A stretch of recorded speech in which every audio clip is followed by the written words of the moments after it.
So, I mean, one thing you do that's really neat, that's, it got me into practicing immigration law better is really these AAO decision, what do they AAO stand for? Administrative Appeals Office. In particular, for me, it was L1s and EB. I used to read all of them, and then I narrowed down to L1s, EB1Cs. And now I just don't have time to read as much, but you essentially are reading all of them and taking notes. I would just read them and have it in my memory, but you're like taking notes, so it takes a lot of time. And you're going to be you release these already on LinkedIn, but you have articles on them on the best stuff in the Immigration Lawyers Toolbox. Will be in the next issue as well. Any recent stuff you read about any categories that stood out that in your memory? I'm putting you on the spot. We didn't plan this. I wouldn't say it especially things that really stand out. What I tend to do, so when I had more time and when AAO was issuing more decisions, so there was a time in 2019, every single month there'd be 125 H-1B decisions, and just a phenomenal number.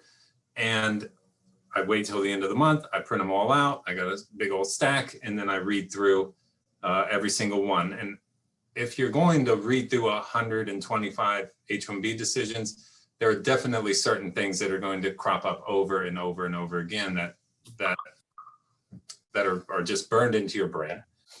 Don't require a business administration degree. They can have one, and you can work that in and make it work. But if you require one, how many AAO decisions do you need to read before it just becomes automatic that you will never ever require this sort of degree unless you've really fine-tuned it to work. So when I go through, I guess the most recent ones that I did, or that kind of stick out, it seems like the O's and the EB ones are always tough. You have to really be at the top of your game for that. And so when you hit the 3 prongs, but you don't make the Kazarian analysis, I understand. O's, in my opinion, aren't supposed to be quite so stringent, but it appears to me that O's are getting a little bit more difficult. They've silently raised the bar a little bit for that, and they're kind of applying their own Kazarian analysis. That's specifically for the EB1. But now O's, you really gotta. Seems to me you really got to make that argument. I just leave that up to chance. National interest waivers, I'm finding the same thing. But it seems the standard has gone up a little bit in getting those. Otherwise, I really can't think of any new things. But you said it, like when you read these, it's why it's so important. Certain things, some repeated mistakes pop out so much. Like when I read L1s, as soon as I read something, like, okay, I know why they're going to deny this right on page 2. Like this L1 was too vague. It's like 40% this, 50% this job category that they did. It's like these breakdowns of the percentage of type of work they're doing is too big, or it's too vague, too generic. Like, just kind of like the Matrix, you could like see what's going on in behind the scenes of these mistakes. And sometimes the decisions are not well thought out, but you kind of see like they'll pick sometimes something out, and they just don't like the case, and then they'll build a case around the fact that they don't like it. So it's like, okay, we don't like this aspect. I'm just going to pile on a bunch of stuff that's like, not really related, but just make it look bad. But the AAO decision thing is just making the decision to make an AAO appeal has been a controversial one in the last couple of years, because a lot of times in rubber stamping what USCIS does, or they'll just resend it back to USCIS and say, re-review it. And then you already waited 6 months AAO decision. The USC is going to take another 6 months. By that time, the gig is over, the business is out of business. It's like, it falls apart. So refiling a lot of times becomes the way to do it, especially if premium processing is available. It's not for NIWs, but I mean, technically it is now, even though the USCIS is not instituting it, the regulations allow it. But that's a kind of interesting, the premium processing come about to speed up this kind of stuff. So we'll see how those are adjudicated. But well, the H-1B, so for like the lotteries, they don't have that option. File. Pretty much every other case you can cut your losses and try again. But for the lottery cases, you only get one shot. And I agree with what you said. It does seem like a lot of rubber stamping. I'll give the AAO a little bit more leeway, only in the sense as you mentioned, they're more likely to remand the case, which is just saying, denied. So but I really think that they had a whole lot of backlog to get that they didn't do, and because of that, I'm getting the impression that the decisions are shorter. If they don't have to address a certain topic because you didn't meet prong 1, so we don't have to go through prong 2 and 3. They're much more likely to do that. I mean, if you go back and you read decisions from like 2007 on any case, and there is no, we're not going to touch this issue because we've already denied your case. I mean, they'll put 14 pages and go through the entire case. They'll add stuff. So like, well, the adjudicator didn't see this, but we're adding this extra one, right? We found in there. Yeah. And that's one of the best ways to learn too. Like, again, they add stuff. It's like, oh, that could be an issue too. They could come at it like this. And although you can't use the AAO as precedent decision, having that like library of, I try to save them if I read a good one. It's still a way to say, hey, listen, this is how you went in the past. It's not precedent, but this is what we're seeing. It's not consistent what you're doing. And I've read AAO decisions that are inconsistent with other AAO decisions before. Again, it's the L1 space.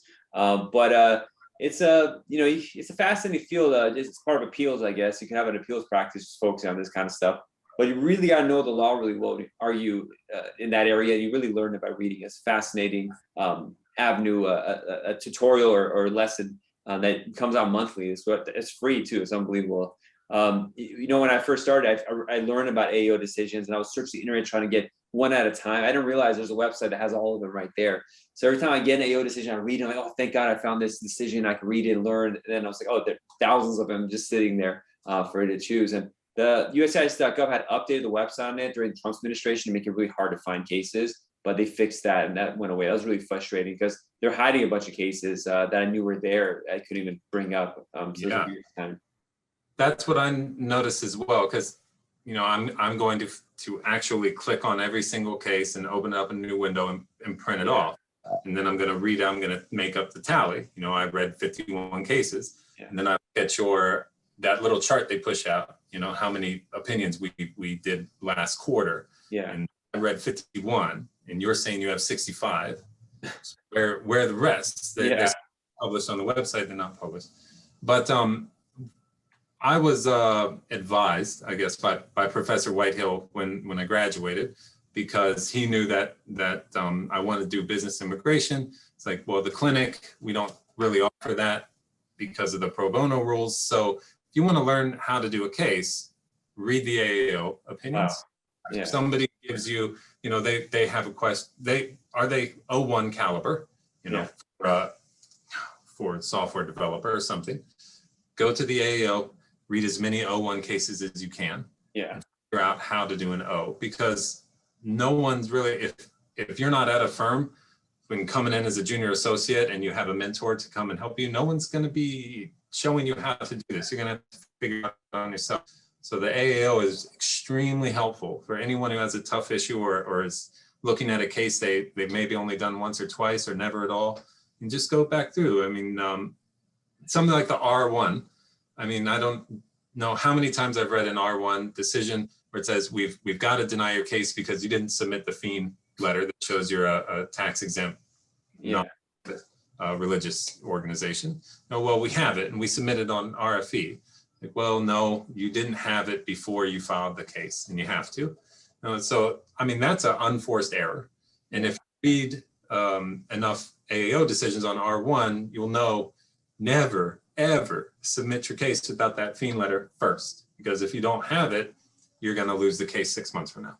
Interesting. I got an N600K case, which is like a grandparent essentially in this case. I got a whole group of these at once because an embassy in the Middle East started revoking all these children's passports, and they didn't obtain their citizenship properly. So we're doing all these N600K cases. So I went to download the last 30 N600K, started reading them, and you start seeing the consistent issues that pop up about different things.